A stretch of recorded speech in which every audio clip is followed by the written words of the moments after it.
Shirley. I appreciate it. Thanks. That works. Where are you going? I'm gonna Okay. go right. What is up, Recovery Reinvented? This is what it's about right here. Give this. People helping people. We have one more. And as Riley, you and I had a chance to meet in Jamestown earlier, and I've just got a little bit, but we all grew up watching, playing. If we played football, we played basketball, sports, that kind of thing. But there really till now there wasn't men's volleyball in North Dakota, so people don't know as much. So we're just going to start out, because to get to the Olympic and then professional level worldwide is such an elite thing in any sport, but in this sport, the athletes that you were competing with, the level you were competing with, but because you've played in multiple world championships, you played in 2 Olympics, in 04 and in 08. In 08, you were part of the U.S. team that won a gold medal, and you beat all the powers in the world. I mean, you beat China, you beat Venezuela, you beat Brazil in the final. I mean, this is incredible. And in that, I just got it for the team here, just because you guys all know stats, yards, rushing, passes, tackles, the whole thing. But there's like 6 pages of stats for volleyball, which people may or not think. But just in the Olympic gold medals, 771 kills as an outside hitter. And it's 8 blocks, 4 aces, scored 83 points. So it's 14th among all the players that played in all the Olympics. And then he's doing this as a little guy. You saw him standing next to me, he's huge. But the guy, he's told me he was the shortest guy in the team at about 6'4½". But if you have a 41-inch vertical jump, I guess you don't need to be 6'7" if you can jump out of the room. Yes, so anyway, first of all, let's just talk about the journey. How does a person become, out of the millions of volleyball players in the world, how do you become in that elite 1/1000th of 1% top of the best players in the world? Man, it took a lot of work. Thank you guys for having me here. I really, really am humbled, honored, and very appreciative to be here, first of all. It took an immense amount of work. I never thought it would be possible. I started when I was in 11th grade, which is a little bit late to start volleyball. I played football, I played baseball, I played basketball. And I never thought that I would have the opportunity to play anything in college. I wanted to play basketball, but I was small, skinny, and I didn't jump very well at the time. So, in my junior year, I saw volleyball, and I picked it up, I hit the ball, and next thing I knew, I didn't stop playing for the next 5 years. I had the opportunity to go out in California. I played a junior college out in California for 2 years, and then I realized you could make a little bit of money doing this. And I was out on the beach, and I thought this was great. And I got to drink while I was doing it. That kind of started the ball rolling, obviously. And so I did that. I started playing pro when I was 19 years old. I went over to Europe when I was 21, played for 17 years professionally, joined the national team when I was 22. I played in 3 Olympic Games, 2004, 2008, and 2012. Lost in the bronze medal match in 04, we won in 08, and took a 5th place in 2012. And doing that, I look at my life today, and I'm so much more happy today than I was winning that gold medal. And it's due to people like this that I'm looking at right now that's made this possible. We're going to come back to that, but I want to make sure the guys in the back, they got some cool music playing coming over on the here, stage and speaker it's, here. I don't know if it's country music. It's pretty relaxing. Whatever it is, No, it's not playing. But it now I can was hear. kind of zen, actually, but it was a little hard to hear. Just for us, but then we Thank couldn't you. hear. But thank you. Yeah. Did you hear? But you talked about your junior high school. They spot on how you hit the ball. Again, just people watch baseball. It comes up on every pitch. 94-mile-an-hour fastball. When you're outside hitter and you're hitting one of these 771 kill shots in one Olympic, what's the speed of the ball when it's coming off your arm? Well, again, I was a little guy. So I was hitting the ball at about 75, 80 miles an hour. The guys that were the bigger guys in the 6'9", 6'10", 240, they're bringing it about 80 to 90 miles an hour consistently, serving, hitting the ball at upwards of 120 miles an hour. And what's the distance between the net and the back? Well, it can be as small as 4 feet. Okay. If you're right across the net and the guy's really big and hit it at you, it can be 4 feet, but it's usually around 15 feet. The ball's getting on you pretty quick. Okay, so this would be like someone pitching a baseball, but instead of being 60 feet away from the mound, you're like 10 feet away from the mound. That'd be like what this sport is. So it's hard to comprehend. And then you also for a while played professionally as libero, which is in the back row, yes, sir. where you got to dive down and put your fist underneath the ball going 100 miles an hour, 120 miles an hour. Yes, I can't even comprehend the reaction time, but what is it like? And then you mentioned to me that there's actually a website where people can go and watch people getting hit in the face with volleyballs at 100 miles an hour. So you can go to YouTube and to Google and find men's Olympians getting hit in the face with the volleyball, and they pop up all over. So it's pretty fantastic. But to get on the ground and to play at that level and to play for the United States was an honor. It was something that, happy Veterans Day, and thank you to our vets that are here that made that possible for us.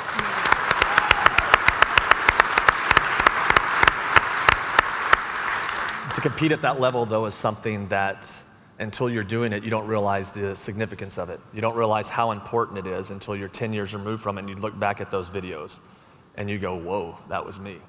Because like walking in, describing me, so 3 times with the team, you got to walk into the entry with the U.S. Olympic team into the stadium, opening ceremonies.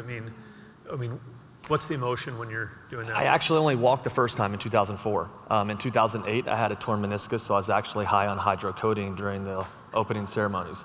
And I was caught up a little bit, but I was recouping, and I watched it from our Olympic Village room. But the first time you walk in and you're among the best athletes in the world, it's another humbling experience. And it propelled me to want to be one of the best players in the world.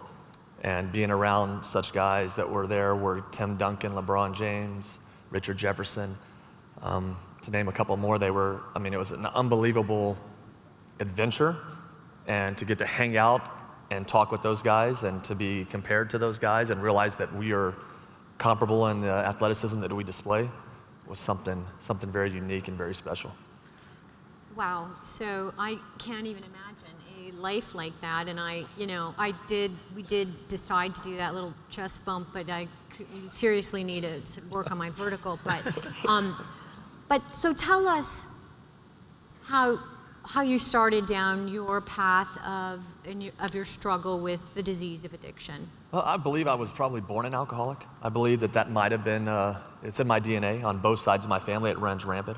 My biological father was extremely abusive, sexually, physically, anything that he could put in his body, he did. And I learned at a very young age that was how I did not want to be, right? So by watching that and seeing that happen on a daily basis, I didn't want to do that. Fast forward till end of around my junior year, sophomore year, I started drinking a little bit and smoking a little weed and didn't think any big deal about it, and knew I wasn't going to be like my biological father. This was just going to be just to have fun. And it was for a long time. It was fun for a long time. I made it to probably, when I first started going over to Europe, I started really seeing signs of alcoholic drinking, and I would take anything that they said would make me feel better. I didn't ask what it was. They would just hand it to me and I would take it, I would feel better. And then come to find out, a lot of times it was morphine. It was, stuff that was pretty serious stuff over there, but I didn't know, I didn't care, it just felt better. In 2008, when we won, I'd been really experiencing some signs of alcoholism and drug addiction, but I felt that it was just to prolong my career. I was gonna do anything that I could to make the money I was making to prolong the career and the lifestyle I was living. And after we won in 2008, I felt something leave me physically. And I think it was a sense of entitlement came over me. I didn't really have the fight to play volleyball any longer. And I felt like I gave up to the addiction. And in 2009, when I went over to Turkey, I had a pretty lucrative contract. And I brought an unbelievable amount of narcotics with me over. And I basically shacked up in my house and drank and took a lot of pills and started detoxing when I didn't know what detoxing was. I would try to go to practice, and I couldn't practice because my body was withdrawing from the opiates and the Xanax that I was taking, as well as the alcohol. And I didn't know what was happening, so I went in and went to the emergency room, and they said something was wrong with my brain, and it surely was. Yeah. So. And the path from there, then, from 2009, things didn't get better after that emergency room No. trip. As I've learned, this is a progressive disease. It never, ever gets better. And I'm a living testimony that through 2009 to 2018, when I actually got sober, it got worse and worse and worse. I went through 13 different treatment centers, and it varied from anything from meth to cocaine to alcohol, to Xanax. Anything that you could put in my body to make me feel better, I put in there. And I didn't do it for medical use. You know, it was strictly for oblivion. Once I crossed over in 2009, I knew that I'd started becoming like my father. Still trying to fight, and I wouldn't reach out for help all the time. I felt like I could do it by myself.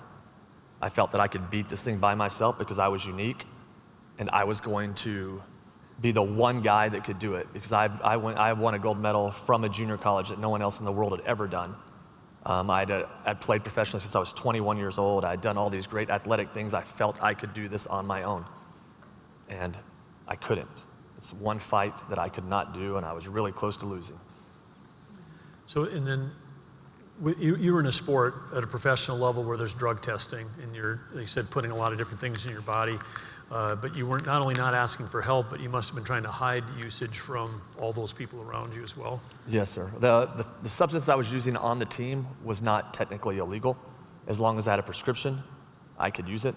And the things that I was using at the time when I was being tested was legal. I did get popped in 2012 for taking a methamphetamine before a match, and I was suspended for 3 years. And at that point, my coach said, you have one choice. You can go to treatment, or you can be, this is 2010, not 2012, I'm sorry. You can go to treatment, or you can be fired. So I went to treatment, thought that I would just go there and things would just get better. And it did not happen that way. So tell us about, I know you had some pretty significant moments in your life that, you know, some people might consider sort of a rock bottom. Do you want to share any of those moments with us? And then what was it that really changed and where you, in 2017, where you started down a pretty strong path of recovery? You know, there were, I think I've hit a ton of rock bottoms, and you know, there's a saying that it doesn't stop till you put the shovel down. The two that really kind of strike me as life or death moments were the two that I'll talk about right now. I don't remember what year it was. I think it was 2014-ish. I just got separated from my wife. My kids were taken away from me. I just got out of a treatment, my third or fourth or fifth treatment center, and I was convinced it didn't work. This does not work. These programs do not work. Nothing is working for me. So I went to a psychiatrist, and they gave me a prescription for Xanax, and I went to a liquor store, bought a liter of vodka, took 26 pills, downed it with a whole bottle of vodka.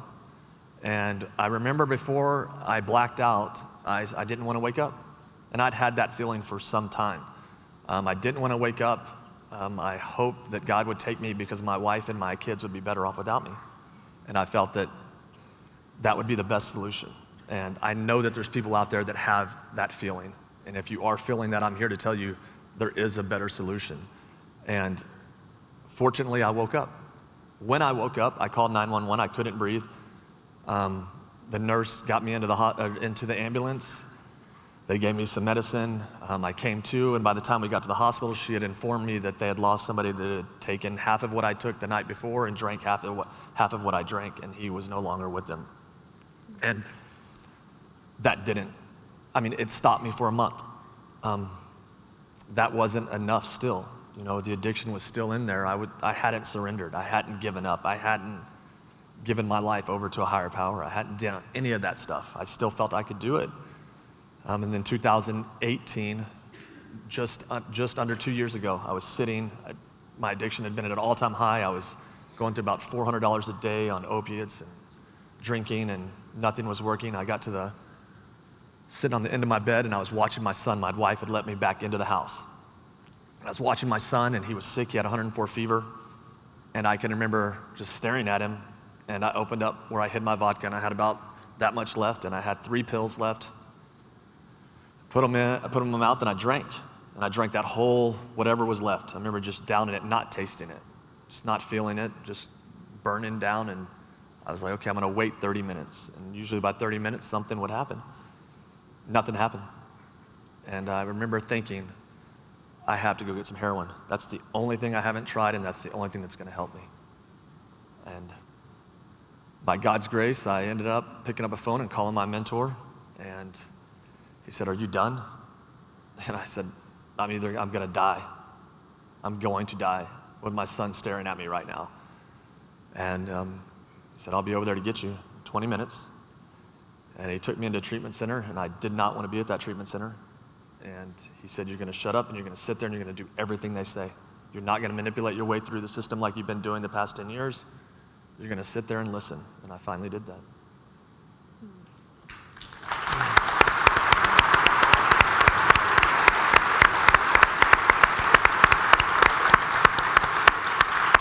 You know, I think it's hard I talk about, people with the disease, the brain disease of addiction, are really left with, this thought that the highest priority in their life is the addiction and the only choices are drugs and alcohol. And I know you shared with me that, you needed money for drugs, so you sold your gold medal. Like, explain. Sure. Explain that. I forgot about that, yeah. So, like many, maybe I'm the only one in here, but I'm betting that there's other people out there that have needed money to go and get what they need. But I was really hard up, and I had no money. And I was dope sick, beyond dope sick. I was laying on the floor, vomiting, and I had no money. And I had a championship ring that 12 of us got, and then I had my gold medal. And I had this bright idea: why don't you go pawn that? You'd probably get a couple $1,000s for it. You can get clean on that. That was always my thought. I could get just enough to where I'd ask for help. And it's that addiction messing with your mind, and it's, but it is all that I thought about, was getting well. There was no getting help. Once that's inside, once the obsession's on me, I'll do anything to get what I need. And that day, it was to go and sell my gold medal and sell my championship ring. And I think I want to say I got about $2,500, $3,000 for the both of them. And I went straight to my guy's house, straight to the liquor store, and it was gone in 4 days. And I was sick. I was right back to where I was 5 days later, sicker than I was before, contemplating my life again. I mean, suicidal thoughts had become quite prevalent at that point. It was something that I was starting to wish would happen. I was thinking of ways that I could off myself, and well, thank God that's, Yes, ma'am. So, but your mom, she Yes. made it her mission to find your... Yes, thanks again for reminding me. So the last Yeah. treatment center I go in is this. I'd been in a lot of nice treatment centers towards the end of my my using career and drinking career. I was at a state-funded facility that was not nice, and I was just going in, and I was half drunk and half loaded when I was going in, and my mom asked me, "Hey, where is that gold medal?" And I was like, "Oh," and I told her this sob story, and just thought that was the end of it. And she gave me a $600 check, because that's what it was for the 2-year program. And she said, "I don't want to see you again." Handed me the check, and I took the check and I went inside and didn't talk to her I was in that treatment facility for 5 months. And then when I got out, I relapsed one more time, what I just talked about, sitting on the edge of the bed, and still hadn't talked to my mom very much. She would send me a text telling me she loves me, and that would be about it. And I got it 1 year clean and sober, and she called me and said, "Hey, I want you to come over." And my wife had gotten back together, and she had hinted, so I kind of knew what was going on, but I wasn't sure. And I showed up at her apartment, and she had the gold medal and handed it to me. Oh, Yeah. so fun. Okay, so let's talk about how you ended up in North Dakota.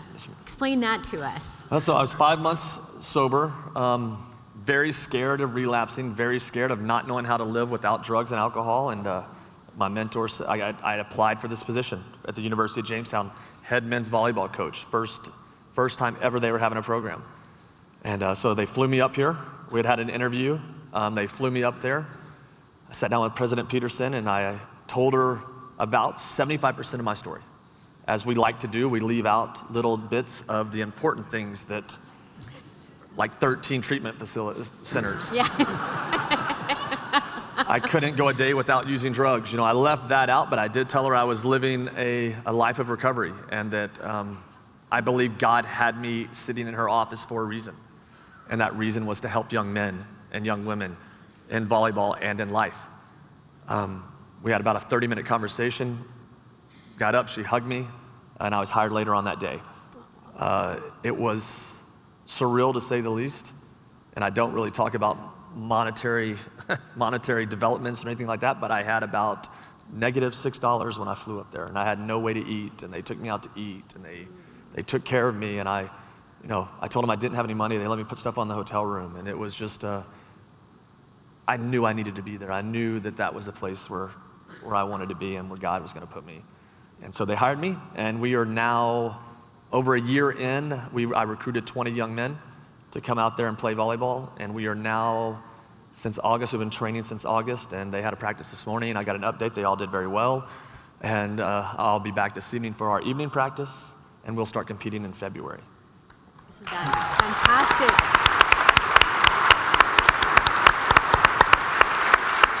And you haven't even coached a game, but you're being recruited by other schools, right? Like Pepperdine and Ohio State. And I think the thing that I have been telling a lot of people is that, it's so important, the level of integrity that you have, that you're loyal to this school, this small school in North Dakota that gave you this opportunity, because you don't have a contract, and you're going to be a huge rock star whether you stay here or go anywhere else in terms of how you change people's lives and what you do for men's volleyball in the Midwest, right? So, but anyway, I just want to thank you for that. That you're willing to be here, you're willing to help start the program, and it just says a lot about you. It says a lot about the University of Jamestown too. That this small school in North Dakota gave you a chance when other places would not. So I'm just so grateful.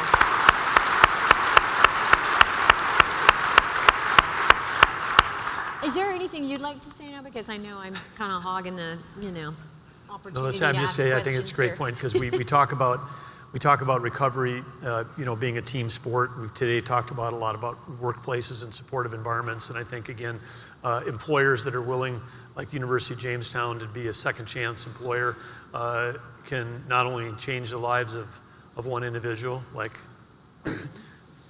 going to be the greatest men's volleyball coach ever in the history of North Dakota, because I think you're the first so far. Yes, but not only that, changing your life, but I'm thinking about the lessons that you're going to teach those 20 young men that you've recruited from across the country to North Dakota, and we're hoping you'll stick around in North Dakota.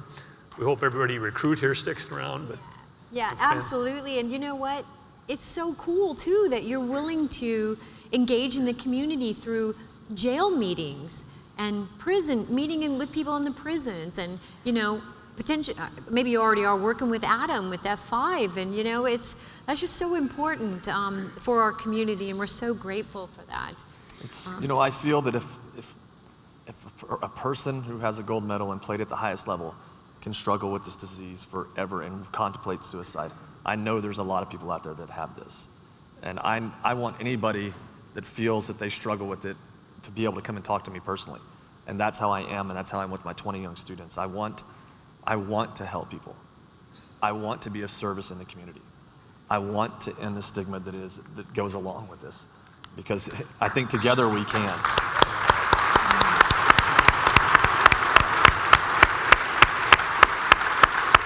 Well, thank you so much for your courage and your willingness to use your face and voice, and we actually have something. Yeah, we do. Yeah, actually. Hold on a second. I'll be right back. Okay.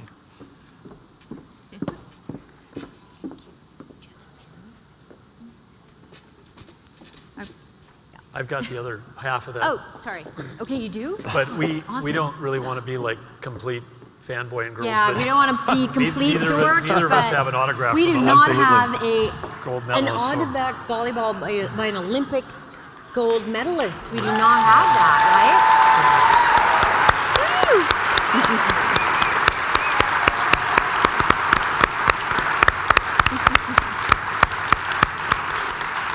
And then when you get done signing that, we have another request. I haven't signed one of these in a long time, so I'm trying to see. So great.